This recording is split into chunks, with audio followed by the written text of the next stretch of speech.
Totoo ba na parang ayaw nyo pang lumaki yung mga anak nyo? Ayaw naman ng mga mamis talaga lumaki yung mga anak nila kaagad. Si Ferlisa, parang hindi tayo masyado makapag-concentrate. Masyado tayo natutuwa sa kanila, no? Oo. No, actually, I really enjoy this age kasi ito yung age na nakaka-relate na sila. Nakakapag-usap They na. can communicate, yes, and they can tell you what they like, what they don't like. So it's a really interesting age. Yeah, okay, ha? Yeah, Maka. Yeah. Ikaw naman, Bernadette. Right now, parang I'm starting to feel that. Kasi ito nga, yung nakita ko siya na she wants to stand up na, she wants to start walking. So parang 6 months flew so fast. Sarap, Parang no? ganon. Oo, parang, pero I want her to start walking na. Gusto ko yung ganon. Pero ganyan na lang, parang ganon. Oo. Ang ganda na lang.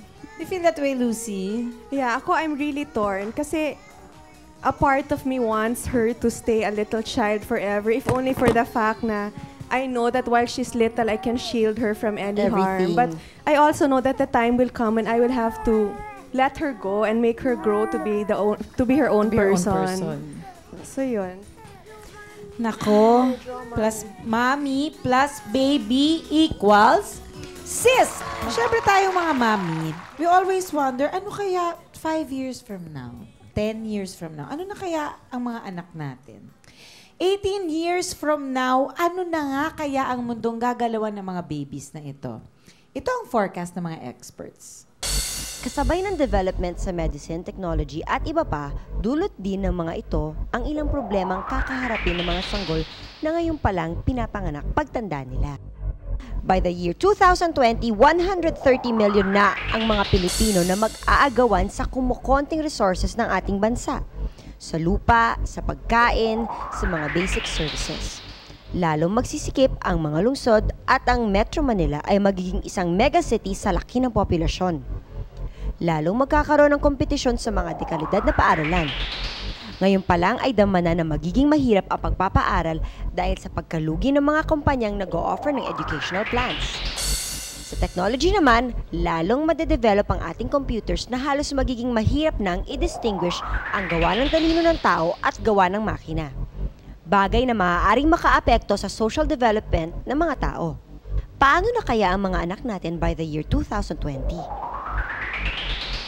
Kayong mommies, do you really think as far, ganun ka layo? Para Yung namang- iniisip niyo yung, Parang namang Ako, nananakot ano kaya? yun. Parang napaka-negative Oo, ng lahat. parang, ano pa ba ang masamang mangyayari? Sige nga. Wala na bang maganda? naiisip mo ba yun? Hindi ko pa naiisip yon. I'm just thinking of her future. But sometimes, I do think about it, kaya lang hindi naman ganun ka-negative. And I hope not.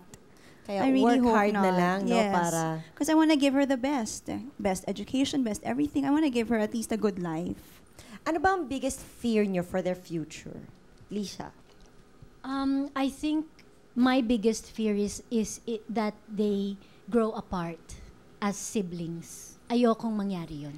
Oh, kasi sometimes pagka matatanda na sila, parang nagkakalimutan na, they lose touch with each other. How about you, Lucy? My biggest fear? I really just wish that the streets would be safe for our children. And I hope she grows up to be God-fearing. I think if she grows up without any religion or without any faith in God, I think that's a downfall for anyone. Oo naman. Mm. Oo, ay siguro kaya nga, lahat ng mommies, iba yun ang worry natin, yung sana maging Ikaw, ano safe ba ang ang fear mo streets. sa mga anak mo? Ha? Ako ang fear ko sa mga anak ko, syempre yung hindi sila lumaking matino. Yung mapariwara sila. Not because of us, not because No, of but what I they mean- grow up with, but syempre, once you let them out when they're in school, may mga ibang na nakakausap na yan. Correct. Diba? And you don't know. You can't possibly know. You can't It's very control hard. the environment. Oo. Exactly. And maybe that's one reason also kung bakit talagang si Goma is really very adamant about his drug against drugs campaign. Yeah, because a lot of crimes are Because of drugs. drug-related. Exactly. Kayo ba, do you have to I know Lucy wants to have more kids. Ilan pa ba ang plano mo? God willing, sana 5 more. Sana 5 Sana more. 5 more? Idol kita, Janice. O hindi, pero lalamangan mo ko pag 5 more.